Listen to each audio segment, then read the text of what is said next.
on the street. That's quite a Yeah. bit of discrimination Oh, in a very real much sense so. against the homeless population. Yeah. Is that what you're saying? Yes, that also, but then they play with the numbers. You know, they want to say 2,400 homeless in Davidson County. I can take you down Gallatin Road, Murfreesboro Road, Dickerson Road, Charlotte, and show you 2,000 on each one of those streets. Then they don't want to talk about the population of the metropolitan school kids that are in Davidson County metro schools that are homeless. You think that there's a large number of, well, where does an individual who has children, where does his children go to school? I mean, they have to go to school somewhere. They go to the metro public schools, but they can't give us the exact number. But we know, I know at least 2 years ago, it was estimated that we had 8,000 metropolitan public school kids that were homeless. Homeless, no place to call. And so they try to say that we have like 24, 25, they do the count. But I estimate, because I'm out here on the street, we have at least between 23 and 24,000 homeless individuals in Davidson County. And gentrification plays a part on that because sometimes we're camping our tents out where they're doing the gentrification, you know, and until we have to move, you know.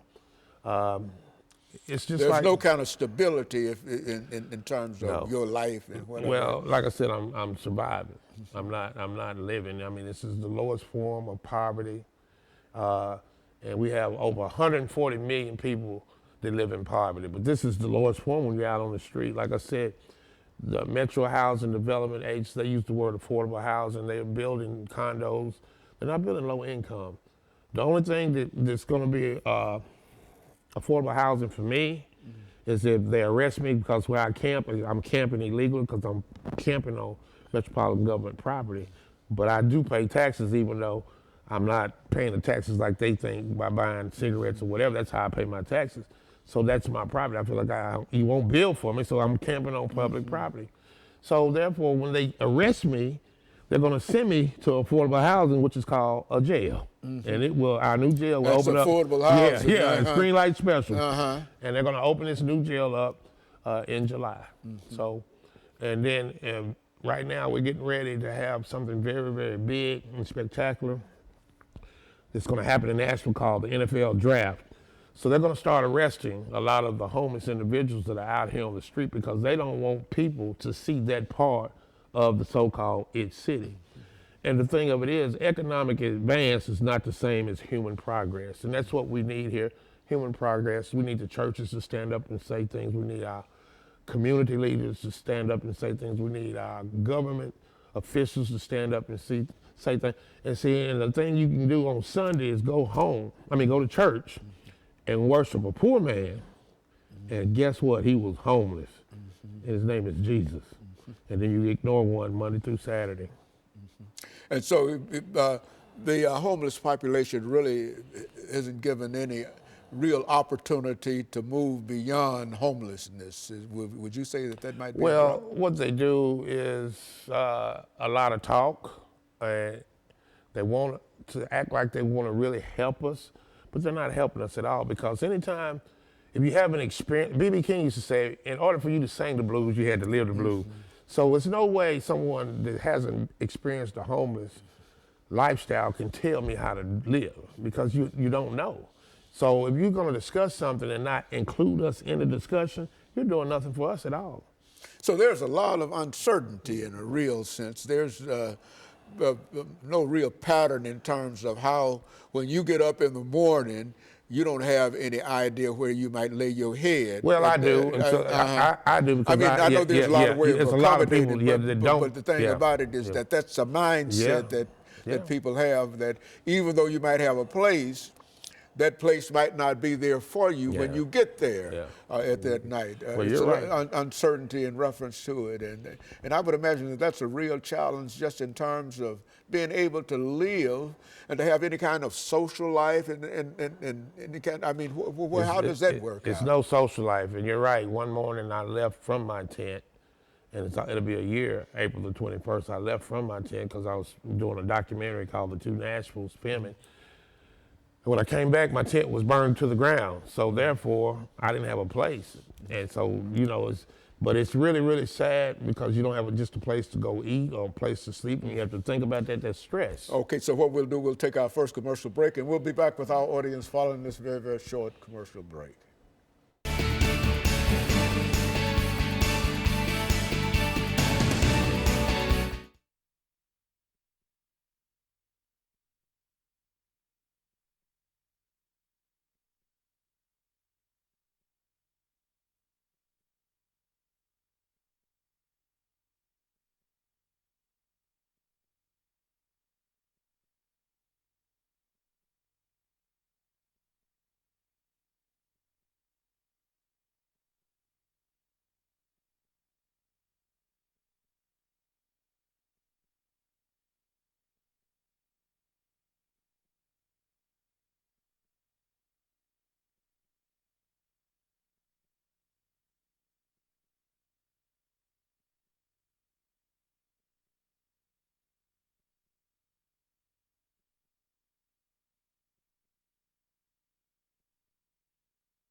Thank you, and welcome back to the final segment of the show for today. We're talking to Mr. Howard Allen, and the topic is homelessness and gentrification in Nashville. Now, so let's see if we can look at this last segment, Mr. Allen, and to have you to enlighten our audience in terms of some of the challenges over the next 10 minutes of being homeless. When you get up in the morning, do you have, what about taking care of your body and eating and, I mean, what are some of the typical kinds of things that persons that don't have a home face once they get up out of whatever bed they're laying in at that particular moment? Well, we have been blessed with Father Charles Strobel that does the Room in the Inn, where during the winter months from November the 1st to March 31st, the churches bring us in, and therefore that takes a big burden off a homeless individual for that night because he's able to take a shower, get up and have breakfast. But for me, I just have a system, and I can't just tell you everything I do because some of it's top secret. But anyway, we have a company called, a nonprofit called Shower Up, and that's a great organization where they have 2 shower trucks. They bring them on Saturday, Sundays, and Mondays downtown, where you can go in and take a nice hot shower and get a change of clothes. But it's kind of hard when you can't just go down to the campus or the mission. Some people don't want to go to the mission to take a shower, so you just have to deal with that situation. But I wanted to let you know that homelessness now starts with babies because, you know, you can take my house, you can take my money, you can take my wife, and then you can run into another young lady whose husband, house, and money's been taken. But one thing you can't stop people from doing, that's having sex. And they do that in the homeless community just like they do it in the housing community. So kids are being born in homelessness. Our homelessness population is starting very high now with youth. I mean, from 18, 19, 20, 22, 24. We have a large LGBT community in the homeless population. So I don't know what's that like for some of them, because that's like a double whammy because they're gay and they're homeless too. But, you know, it's just a lot of different aspects dealing with homelessness, and nobody said in the 3rd grade, said it and said, I'm gonna grow up to become homeless. It's just decisions happen, things happen, loss of rent, sickness, whatever can happen. And you can become without. I mean, you know, you had people that dealt with Katrina, you had people that dealt with the fire in Gatlinburg, and even though they had insurance and eventually they were gonna be rebuilt, but for that moment they were homeless and they were dependent on a disaster relief, Red Cross or the church or whatever to help. And none of us in the homeless community are asking for a handout. We just want a hand up. And it's hard to get that because some people, homelessness scares a lot of people. Either you might pull me down where you are, or, and then sometimes they act like they don't see it, but you see it every day. And then you see the gentrification process happening every day. All around the homeless. Not just all around downtown, and I mean, you don't have your police, your nurses, your teachers, your doctors, they can't live in Davidson County because this cost of living is so high.